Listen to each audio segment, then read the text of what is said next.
Bonjour tout le monde et bienvenue sur éducationcanine.sebastienlarabé.com. Dans mes dernières vidéos, je vous avais mentionné que je vous ferai une capsule pour enseigner à vos chiens à aller sur un tapis. Donc, l'objectif, c'est que le chien aille sur son tapis sur commande et reste dessus tant qu'on ne l'invite pas à sortir. C'est très très pratique quand vous allez recevoir de la visite, quand vous avez des gens à la maison, quand vous voulez juste une pause, des fois c'est le fun. Ou même, si vous l'enseignez sur une couverture, quelque chose de mobile, quand vous allez sortir avec votre chien. Vous pouvez vous promener avec votre tapis et faire coucher votre chien dessus quand vous êtes à l'extérieur, quand vous allez dans des activités où vous pouvez amener vos chiens. Bref, c'est très très pratique. À noter que dans les prochaines capsules, vous allez voir mes chiens travailler, puis ils ne sont pas débutants. Je les ai déjà préparés, j'ai déjà travaillé cet exercice-là avec eux par le passé, donc ils ne partent pas à zéro. J'ai essayé de recréer un peu la progression que vos chiens pourraient avoir, mais c'est sûr et certain que les miens ont un petit bagage de plus que les vôtres n'auront pas, puisqu'on a déjà travaillé ça par le passé. Bon. Si vous avez des questions, si vous avez des commentaires sur la vidéo, sur le contenu, si vous n'êtes pas sûr, gênez-vous pas pour m'écrire. Envoyez-moi un courriel, écrivez-moi sur Facebook, ça va me faire plaisir de vous répondre ou de vous donner plus de détails dans une prochaine capsule. Puis sinon, ben, merci d'avoir regardé cette vidéo-là, puis je vous souhaite un bon visionnement.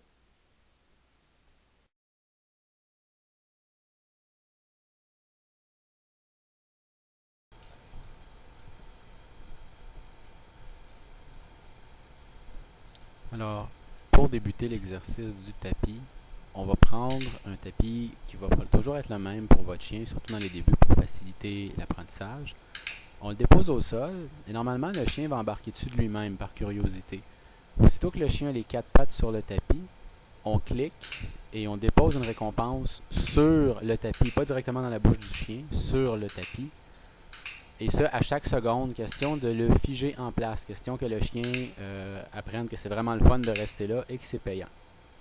Si votre chien ne veut pas embarquer sur le tapis, vous allez le guider avec un bonbon, le faire embarquer et pouvoir commencer à cliquer.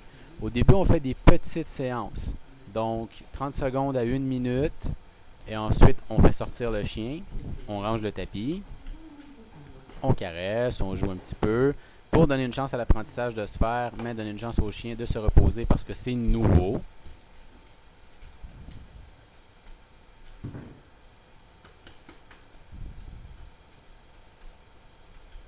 Et une fois qu'on a un temps de repos à peu près équivalent au temps de travail qu'on a fait, on reprend le tapis et on recommence. Notre truc à cette étape-ci, il n'y a pas de commande. Je dépose le tapis au sol et je fais simplement récompenser le chien quand il embarque dessus. Cookie connaît déjà ce jeu-là.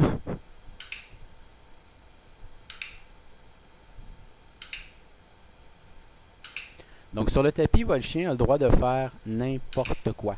Le chien peut se lever, peut s'asseoir, peut se tourner sur le dos, on s'en fout. Ce qu'on veut, c'est qu'il soit les quatre pattes sur le bout de matériel qu'on a mis par terre. Celui de Cookie est un petit peu plus petit. Je l'ai plié plus serré ce coup-là parce qu'elle est rendue habituée, elle est bonne, elle est capable de garder, de rester dans les limites du tapis assez facilement. Si vous commencez, vous pourrez prendre une plus grande serviette ou une couverture un peu plus large pour donner une chance à votre chien. Donc encore une fois, on clique à toutes les secondes pour récompenser le fait de rester sur le tapis. On ne s'éloigne pas trop, il n'y a pas de distraction dans l'environnement. Bref, on rend ça facile pour le chien. On fait une séance d'1 minute à peu près.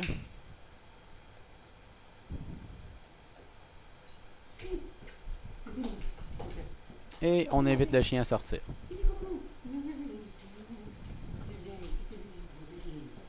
On range le tapis. Comme ça, le chien n'essaie pas de rembarquer dessus et de provoquer des clics pour l'instant. On veut qu'il se repose, qu'il change ses idées.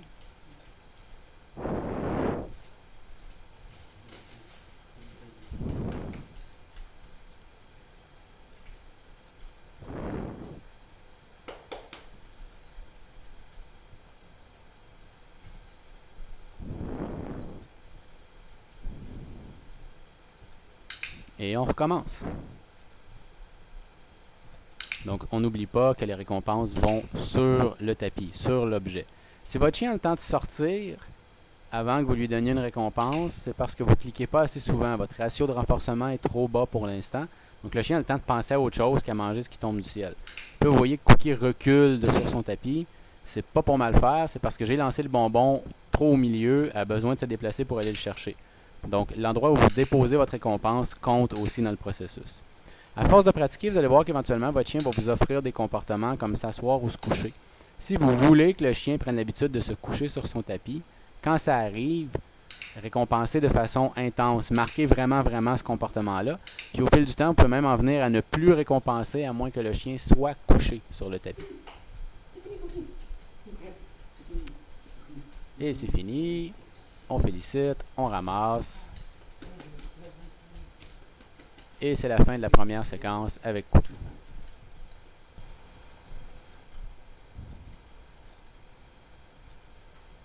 Deuxième séquence avec Murphy. Murphy est plus expérimenté, connaît très très bien ce truc-là. Il y a une commande verbale dessus. Donc ça, c'est un chien avec lequel j'ai beaucoup travaillé. Je l'invite à embarquer sur le tapis, je le clique, je le récompense. Et j'ai pas besoin de cliquer aussi souvent.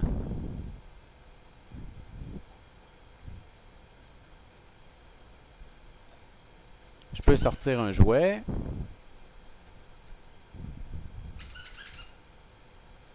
Lui est présenté. Et Murphy reste là.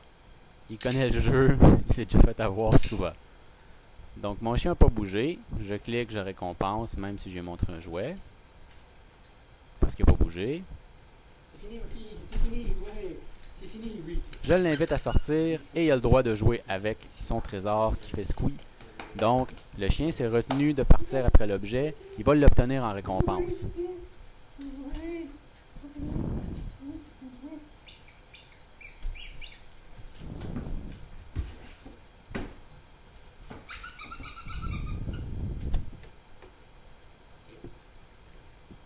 Donc, même principe, on travaille, on joue, on se détend, on travaille, on joue, on se détend. On ne va pas garder le chien en mode concentration trop longtemps, surtout dans les débuts. Murphy revient sur le tapis, se couche, connaît bien l'exercice.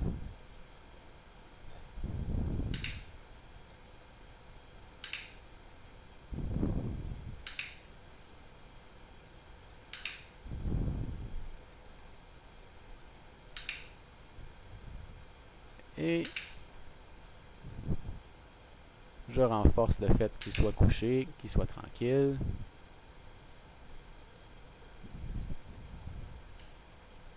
Et je sors une balle. Oh, Murphy regarde la balle, ne bouge pas.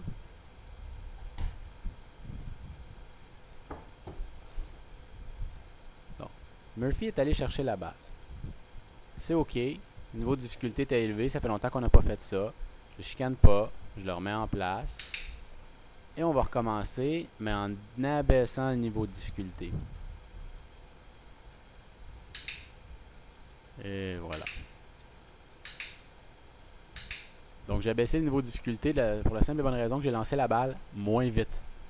C'est un petit peu moins stimulant. Et Murphy est habitué de juger ses erreurs. Il est sorti du tapis, il a eu la balle, mais il n'y a pas eu de clic. Et voilà. Erreur réparée. On n'a pas de problème. Murphy s'est rappelé assez rapidement ce qu'il devait faire. C'est une des beautés du clicker que le chien apprend très rapidement à isoler les moments où il n'y a pas de clic. Ils se rendent compte que ça n'a pas fonctionné ce qu'ils ont fait dans le cadre de l'exercice. Et là, je l'invite à se lever et il peut jouer avec la balle. Il a toujours le droit de jouer avec l'objet interdit après l'exercice.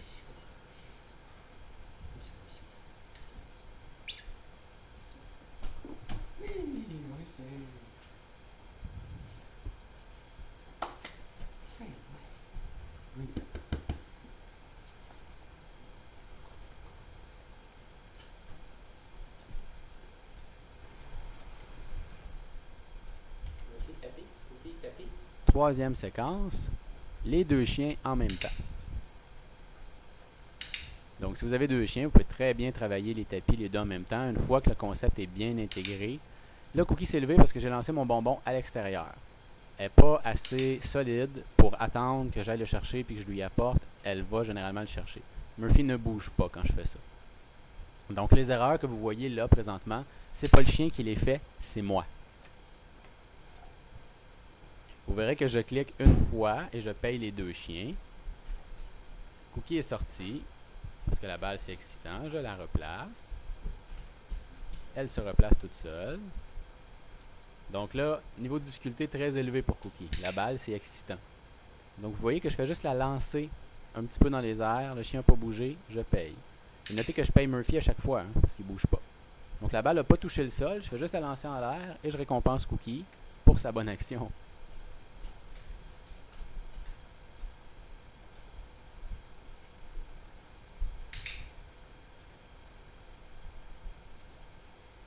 Donc encore une fois, quand j'ai fait mine de me pencher avec la balle, Cookie est sortie du tapis, mais elle lui est retournée toute seule.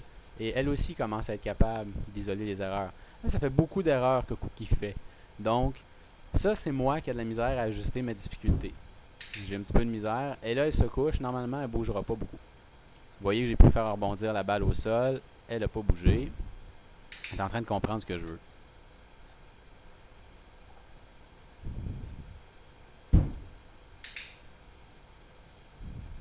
Super, ça bouge pas.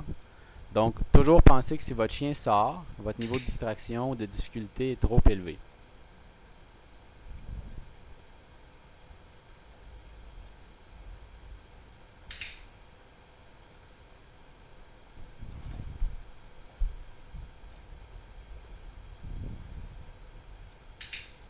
Et voilà, on a deux chiens qui n'ont pas bougé pour aller chercher la balle.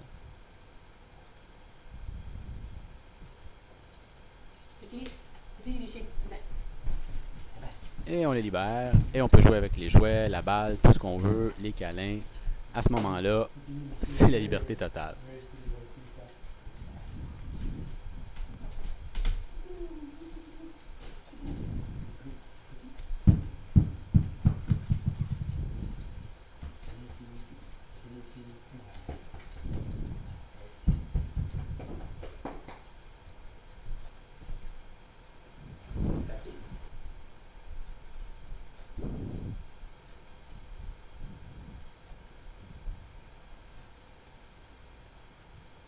Dernière séquence. On augmente encore la difficulté.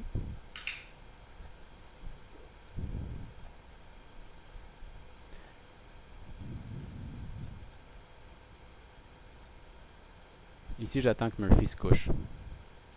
Parce qu'il est rendu au niveau où normalement il se couche sur son tapis.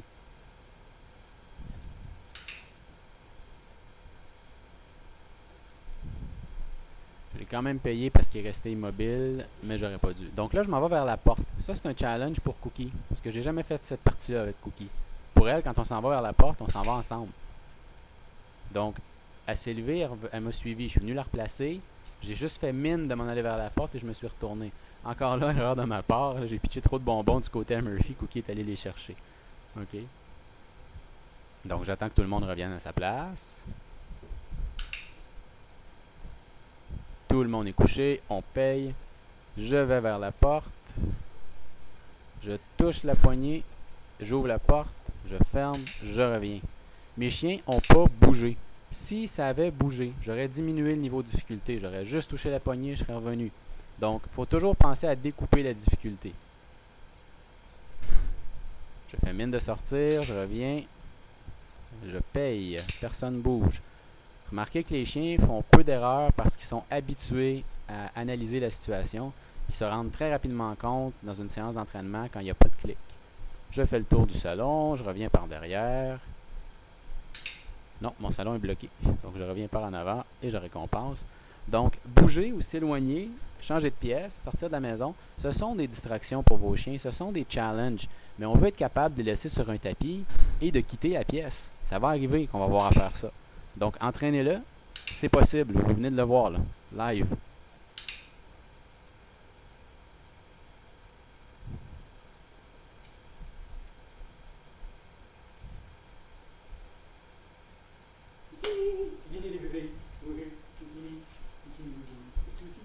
Et la séance est finie. Donc, ce que vous avez dans les séquences que vous venez de voir aujourd'hui, c'est les bases pour enseigner à vos chiens à rester sur leur tapis. Ce qu'il faut retenir, c'est que vous devez en priorité intégrer le concept. Une fois que le concept est intégré, ajouter des niveaux de difficulté graduels. Du moment que le chien échoue, vous allez trop vite, votre concept est mal compris ou la difficulté est trop élevée. Et tranquillement rajouter de la distance, des distractions ou de la durée. Faire rester vos chiens plus longtemps, aller plus loin, sortir de la maison. Sky is the limit. Hein. Les limites, c'est vraiment vous qui les fixez. Ça dépend du temps d'entraînement que vous avez et de votre degré de patience. Donc, merci d'avoir écouté la vidéo. Comme vous pouvez voir, Cookie et Murphy ont apprécié leur entraînement. Puis, au plaisir de vous revoir bientôt.